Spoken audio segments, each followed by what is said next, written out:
Americans who are relying, for better or worse, on tax refunds to maybe give their personal budgets a little bit of a boost may need to rethink things this year because the IRS has reported that federal tax refunds are down so far by 17% compared to a year ago. Now, is this in some ways actually good news? Let's bring Art Laffer in, the former Reagan economic advisor and Laffer Associates founder and chairman, to talk about it.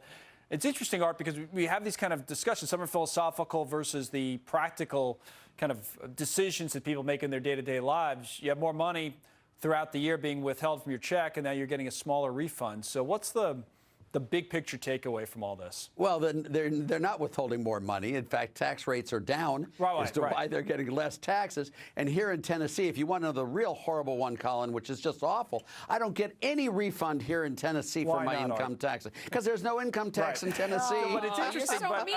And you I just thought I'd tell you that. if people corrected my phrasing on this, but you get the idea is that they have more money in their checks on a month-to-month basis, as I guess as a result of the tax cut. But some people just, as you know, Art, they just don't.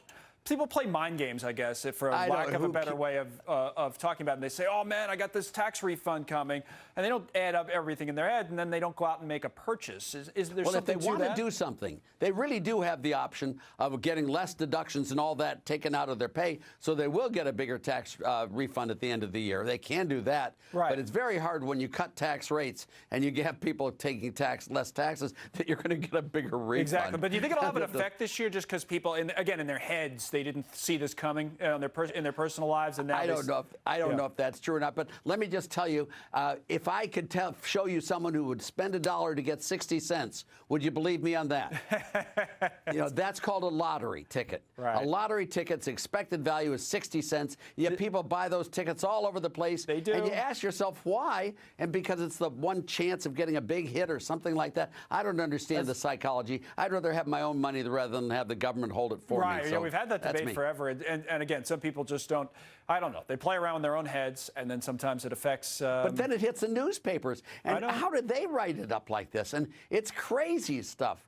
And but it is sort of funny. You got to admit it is. No, you're right. It is. Unless, well, we'll see if it affects spending or not. As you say, you're not sure if it will or not. I want to get your thoughts on trade, just because it was big news today, and we thought this would happen anyway. But the president did extend that deadline. The 1st of March deadline goes away on the tariffs going up. And before I ask you about it, let's listen to the president earlier on, remaining optimistic about reaching a big deal with China pretty soon. Here he is.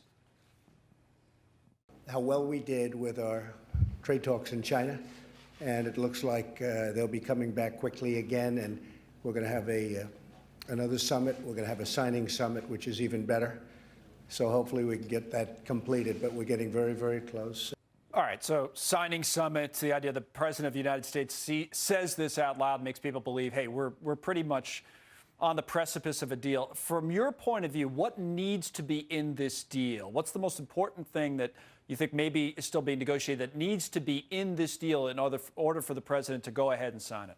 Well, I would assume, Colin, that they've gone through all the details of intellectual property, of partnerships, of U.S. investments there. And I would expect that those are the detailed types of things they have gone through and done correctly. From my standpoint as a general economist, I want to see tariffs go way down and non-tariff barriers go way down between China and the U.S. because, frankly, Colin, without China, there is no Walmart. What if he keeps tariffs, though, as a enforcement mechanism? Some have speculated he might do that. You think that's a bad idea? I do think it's a bad idea. I don't think you should use anything as an enforcement mechanism. I think he's been brilliant so far in the negotiations. I had no idea it was going to work as well as it has worked. Now, he told me long ago that it was going to work, and this is exactly the way it works. I didn't. That's funny. Know You're surprised by it. You admit you were kind of not. Well, you were. I'm not a negotiator. I don't understand negotitions. I get scared. I roll up in a little ball. I get under my bed and I cry. I don't believe that for a second. He loves doing this. It is true. Melissa, you're right. You got to believe me in that. All right.